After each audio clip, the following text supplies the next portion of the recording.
All right, fresh off Hockey Day in Canada from his hometown in Scarborough, Anthony Stewart joins me now to talk a little hockey. Thanks for doing. What was the day? A 20-hour day? Have you slept? Have you thought out? What's going on with you? It was a 12-hour day, and I can officially say I was freezing, but my phone was frozen for probably about 5-6 hours after the event. So it was a great day, all in the name of minor hockey, and seeing the kids in the community coming out to McCowan District Park. It was great. You see Soraya Tinker there, Jem Winter. So it was definitely an amazing time, and it was great to shed some light on one of the great hockey cities of the world, Scarborough, Ontario. Listen, I'm not trying to act like you and I have known each other for years, because we haven't, but I got to tell you, just knowing your story from working in the business and growing up Scarborough adjacent, as I like to call it, just over the border across from Victoria Park, I kind of sort of understand the steps. I can't fathom the steps that you take at all, or that you've taken at all, but going through all you did just to make it to the NHL, to give back now the way you did this weekend, legit, from the East Side Motel to hosting Hockey Night in Canada from Scarborough for the entire day. Did you stop at all and think about how bleeping far you've come?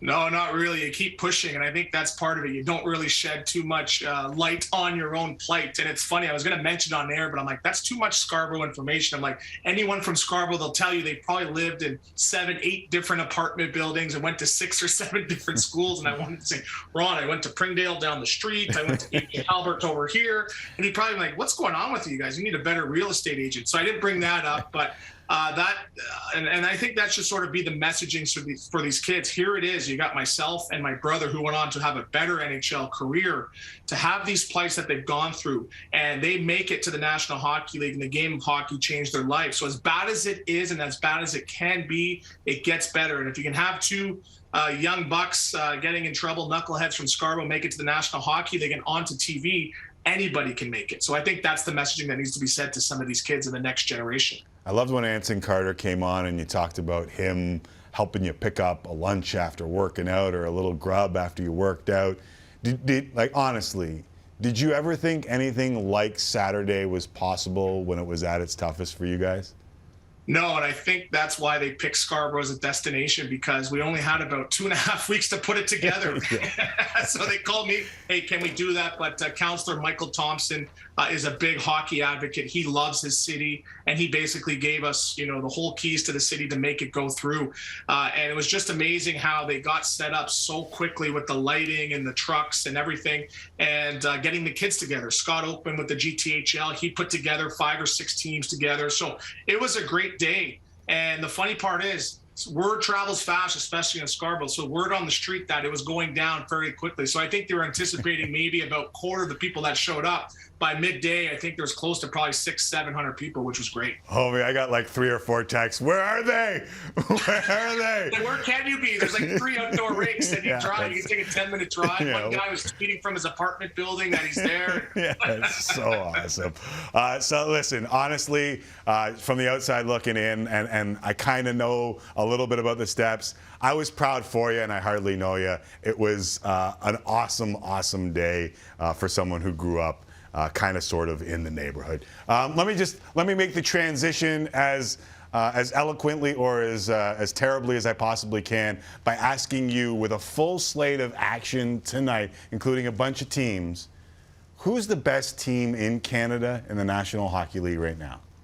And we are a Canada-based show, Tim. I know that, yes. But I think it has to be the Toronto Maple Leafs. And there's highs and lows in a season, and they're weathering the storm right now, going on a bit of a low. But again, just that firepower that they have the ability to be down 3-1 and coming back and winning games 6-4. So I know they got to work on protecting leads, but in an 82-game season, you're going to have ups and downs. But it's tough to deny the offense that they have and the depth now that they have. And they're weathering the storm without Jake Muzzin, Spezza scoring some big goals, and Mrazek stepping in with Campbell sort of having a little bit of a misstep right now too. But they have the depth that they didn't have in years past, and I think this is the year now. If they add a couple main solid pieces that complement what they already have, they can go on a serious run. And yes, I know there's the Floridas and the Tampa Bays, but just watching this team every single night, they're very, very resilient.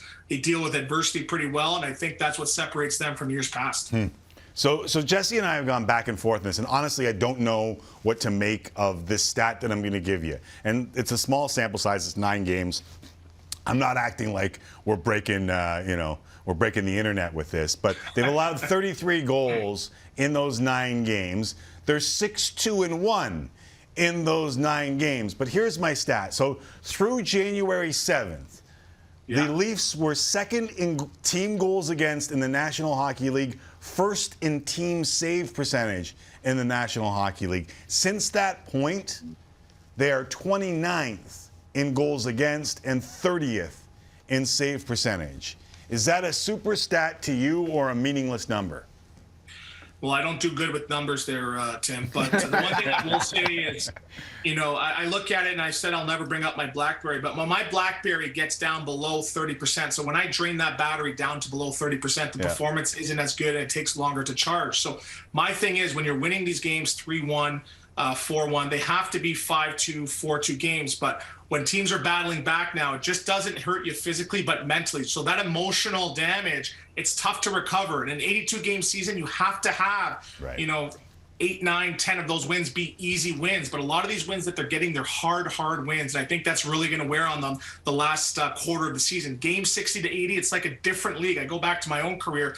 I was on pace for 60 points. I'm counting the checks. I'm making all this money. And I finished with 2 points in the last 22 games because it was a totally different season. Tighter checking. It was tougher to get wins. Specialty teams wasn't special. And it cost me a lot of money. So I think for the Toronto Maple Leafs, they're going to be, the litmus test is going to be the playoffs, but they got to do as best as they can to get into a good position so they can avoid some of those matchups a lot earlier than they need to. Okay, so speaking of the sample size, one of the things when everyone was down on the Edmonton Oilers, I just sat here and I didn't have the answers, but I just said, listen, if every time you go through a terrible 20-game stretch, you fire everybody, you're not going to be in a great position as a franchise overall. Are you seeing enough out of the Oilers over the last little while to maybe suggest that they might be turning the corner on that terrible 20-game stretch? Yeah, well, I go back to, I like to use the analogy in, was it Avengers, where they say, hey, we have a Hulk. And that's what the Edmonton Oilers have. That sort of separates them from other teams. When you're down in the doldrums, it's going to be tough to really get yourself out of that. But the Edmonton Oilers have Connor McDavid and Leon Draisaitl. So say what you will, they can be down and out, but these guys have the ability to win a series, to turn a game around. So they obviously need some better support, some reinforcements. They brought in Evander Kane that can help with some depth scoring. But when you think you're down and out, you have the 2 best players in the National Hockey League that can help you drag you out of the slump. And they've been obviously quiet, a little too quiet lately, where I can see them going off and jumping some teams in the standings a lot sooner than later. Well, they lose 3-2 to Gordie Howe. I mean, Tim Stutzla in the Ottawa Center. Did you like seeing that from the start, dropping the mitts? And, I'm telling you, and I played with some skilled players, probably more skilled than him, but they didn't have that. This would happen, and they'd literally turn a cheek, and you lose that respect sometimes from your teammates, but throughout the league. But to show that he's willing to fight his own battles, I guarantee you next time that happens, one of those teammates will be in there, protecting him, because he's showing that he's a big part of this club, and he wants to be a part of it. So I love it. He's got a nice scar to boot as well, too. Yeah. But this helps get him into a game. Sometimes when I got beat up, it got me into a game. And you see him score the overtime winner there, too. This guy's a star, and I'm not sure if a lot of people pay attention to the Senators team. They're going to be a great team in the future. But this Stutzla, every shift, he's out there making something happen.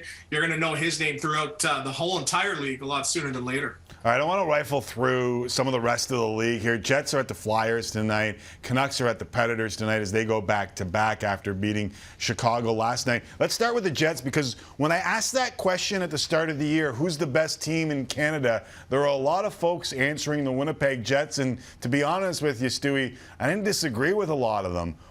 Where they are now is surprising to me. Is it surprising to you? I think that was Jesse. And I want to take my multicolored pen back for that prediction there. But and I think with the Jets was Again, I think it's just Connor Hellebuck. He's overworked. He's been taking a lot of shots, one of the tops in the league in the last couple of years too. So he just looks tired. The depth's not really there. Some guys aren't stepping up. You saw Blake Wheeler get hurt. He's not playing at the same clip. So it's just one of those seasons now where everyone was saying that Canadian division really made teams look better than they are. And I think the Winnipeg Jets are one of them. But they have some great pieces in Ehlers and Scheifele and some young D coming up as well too. But I think it just comes down to a tired Hellebuck.